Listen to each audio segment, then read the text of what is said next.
Good morning students. MA final economics के paper optional 06 कृषि अर्थशास्त्र की इस क्लास में आप सबका पुनः स्वागत है। इससे पहले की क्लास में हम कृषि विपणन का अर्थ, परिभाषाएं और समस्याओं के बारे में विस्तार से अध्ययन कर चुके हैं। इसी श्रृंखला में आज हम कृषि विपणन का महत्व एवं कार्यों को समझने का प्रयास करेंगे। सबसे पहले संक्षेप में एक बार पुनः हम कृषि विपणन का अर्थ देख लेते हैं। कृषि विपणन का अर्थ उन समस्त क्रियाओं से है जो खाद्य पदार्थ और कच्चे माल को भूमि या खेत से लेकर अंतिम उपभोक्ता तक पहुंचाने के बीच संपन्न की जाती हैं। कृषि विपणन के अंतर्गत उपजों को एकत्रित करना, उनका श्रेणीयन व प्रमापीकरण करना, भंडार गृहों में रखना, मंडी तक पहुंचाना, उनकी बिक्री करना आदि क्रियाएं सम्मिलित होती हैं। अर्थात विपणन का अर्थ उत्पादक और उपभोक्ता को एक साथ एकत्रित करके मांग तथा पूर्ति में संतुलन करना है। अब हम कृषि विपणन का महत्व देख लेते हैं। इंपॉर्टेंस ऑफ एग्रीकल्चर मार्केटिंग, कृषि विपणन का महत्व। भारतीय अर्थव्यवस्था में विपणन का बहुत महत्व है। कृषकों की स्थिति में तब तक सुधार नहीं हो सकता जब तक कि उत्पादन में वृद्धि करने के साथ साथ उसे बेचने की भी उचित साधन उपलब्ध न हो। कृषक उत्पादनकर्ता के रूप में घोर श्रम करता है। जब वह उपज को बेचता है तो उसके भाग में से पर्याप्त अंश मध्यस्थ ले लेते हैं। इस प्रकार उधर तो उपभोक्ता को पूरी कीमत देनी पड़ती है और इधर किसान को उसमें से आधा भी नहीं मिल पाता। इसका कारण देश में प्रचलित विपणन पद्धतियों की खराबियां हैं। इन काल में भारत में कृषि जीवन निर्वाह के लिए की जाती थी। बहुत ही सीमित आवश्यकताएं थीं, जिनमें से बहुत को अपने आप ही पूरा कर लिया जाता था। केवल कृषक को बहुत थोड़ी ज़रूरतें की चीज़ें खरीदने के लिए थोड़ा सा अन्न बेचना पड़ता था। इसलिए कृषि विपणन की समस्या इतनी जटिल नहीं थी। परंतु आधुनिक काल में कृषि का रूप बदल गया है। मनुष्य की असीमित तथा अनेक प्रकार की आवश्यकता है। कृषि का व्यापारीकरण हो गया है और कृषक अपने कृषि पदार्थों को बेचकर अपनी आवश्यकताओं की पूर्ति करता है। इसलिए एक संगठित बिक्री संगठन की जरूरत है। यदि बिक्री के लिए अच्छा संगठन हो तो कृषक को अपने उपज के दाम अच्छे मिल सकते हैं। 19वीं शताब्दी के उत्तरार्ध में कृषि का व्यापारीकरण होने के फलस्वरूप विपणन की समस्या उत्पन्न हुई। ऐसा कहा जाता है कि अच्छे किसान की एक आंख हल पर तथा दूसरी आंख मंडी पर होती है। परंतु वर्तमान व्यावसायिक युग में ये उक्ति आंशिक रूप से सत्य है। यदि कहा जाए कि कृषक के दोनों हाथ हल पर तथा दोनों आंखें बाजार पर होती हैं तो ठीक होगा। दूसरे शब्दों में किसान का कार्य न केवल कृषि पदार्थ उत्पन्न करना है, बल्कि बाजार की स्थितियों से परिचित रहकर उनका समुचित मूल्य प्राप्त करना है। अतः उत्पादन कराने के साथ साथ उनका कार्य यह भी है कि वह अपनी उपज को अंतिम उपभोक्ता तक पहुंचाए। क्रेताओं और विक्रेताओं को निकट लाने की क्रिया को ही विपणन कहते हैं। अब हम अच्छी कृषि विपणन प्रणाली के क्या लाभ हैं, इनको देख लेते हैं। पहला है, देश में एक अच्छी कृषि विपणन प्रणाली में कृषक को अपनी उत्पादित वस्तुओं की उचित कीमत प्राप्त होती है। विपणन लागतें कम होती हैं और इसके परिणाम स्वरूप उनकी आय में वृद्धि होती है। उनका रहन सहन का स्तर बढ़ता है और उनकी क्रय शक्ति में वृद्धि होती है और इसके फलस्वरूप देश में उद्योग धंधों का विकास होता है, पूंजी निवेश को प्रोत्साहन मिलता है और इस प्रकार देश का विकास होता है। नेक्स्ट पॉइंट है, अच्छी कृषि विपणन प्रणाली से उपभोक्ताओं को उचित समय पर और उचित कीमत पर खाद्यान्नों और दूसरी वस्तुओं की उपलब्धता होती है। नेक्स्ट है, कृषकों की आय में वृद्धि होती है और उनकी गरीबी दूर होती है।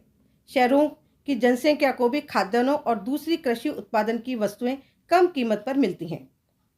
नेक्स्ट है, उद्योगों का विकास होता है। इन उद्योगों को कच्चा माल जैसे कपास, तिलहन, जूट, गन्ना इत्यादि कृषि से ही प्राप्त होता है। निर्यात बढ़ने से विदेशी मुद्रा भी बढ़ती है। अब हम कृषि विपणन के कार्यों को देख लेते हैं। कृषि उपज का कृषकों से अंतिम उपभोक्ताओं तक पहुंचाने में विभिन्न विपणन कार्य विभिन्न विपणन संस्थाओं व मध्यस्थों के द्वारा किए जाते हैं। इन कार्यों को करने में खर्चा होता है, जिसके परिणाम स्वरूप उपज की कीमत बढ़ जाती है। इस लागत को कम करने के लिए इन कार्यों को कम किया जा सकता है और इन कार्यों को करने वाले व्यक्तियों की संख्या में भी कमी की जा सकती है। ए पी गुप्ता के अनुसार विपणन कार्य एक क्रिया, कार्रवाई या सेवा है जिसके द्वारा मूल उत्पादक और अंतिम उपभोक्ता को एक दूसरे के संपर्क में लाया जाता है। अब हम एफ.एल. थॉमस ने विपणन के जो कार्य का वर्गीकरण किया है उसको देख लेते हैं। इसमें पहला है मुख्य कार्य में एकत्रीकरण, दूसरा है परिष्करण या माल संवारना, तीसरा है विपणन।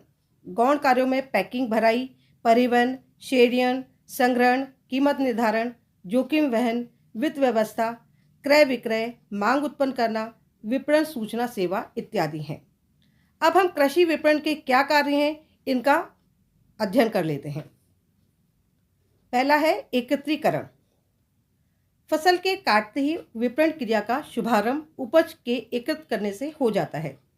भिन्न भिन्न फर्मों की उपज को एक केंद्रीय स्थान पर जमा करना प्रारंभ होता है, जिससे उसका सामूहिक रूप में श्रेणीकरण और यातायात आदि किया जा सके। दूसरा है श्रेणीकरण। कृषि उपज के गुणों के आधार पर बांटना अत्यंत आवश्यक है। प्रत्येक श्रेणी के लिए विशेष नाम अथवा चिन्ह निश्चित किया जाता है। इस श्रेणी के आधार पर कृषि उपज का सौदा किया जाता है। नेक्स्ट है विधियन। कृषि उपज के उपभोक्ताओं के पास पहुंचाने से पूर्व किसी न किसी प्रकार से विधियन की जाती है। जैसे चावल की कुटाई व छनाई कृषक द्वारा की जाती है और सफाई मिलों में व्यापारियों द्वारा की जाती है। इसी प्रकार वस्तुओं के विभिन्न गुणों, वजन, आकार, रंग, बनावट इत्यादि के आधार पर विभिन्न श्रेणियों में बांटा जाता है। अब हम श्रेणीकरण के क्या लाभ होते हैं इनको देख लेते हैं। श्रेणीकरण के लाभ हैं इस प्रकार। पहला है कृषकों को या उत्पादकों को अधिक मूल्य प्राप्त हो जाता है। कृषक या उत्पादक के माल की बिक्री सीधे रूप से श्रेणी के आधार पर हो जाती है। अपने माल को मंडी में लाने की आवश्यकता नहीं होती। नेक्स्ट है श्रेणीकरण से वस्तु की किस्म में सुधार होता है। अच्छी कीमत मिलने व अधिक लाभ होने से कृषक का उत्साह बढ़ता है और वह अच्छी किस्म की उपज पैदा करने की प्रेरणा प्राप्त करता है। नेक्स्ट है श्रेणीकरण से उत्पादकों और क्रेताओं के बीच लड़ाई झगड़े नहीं होते।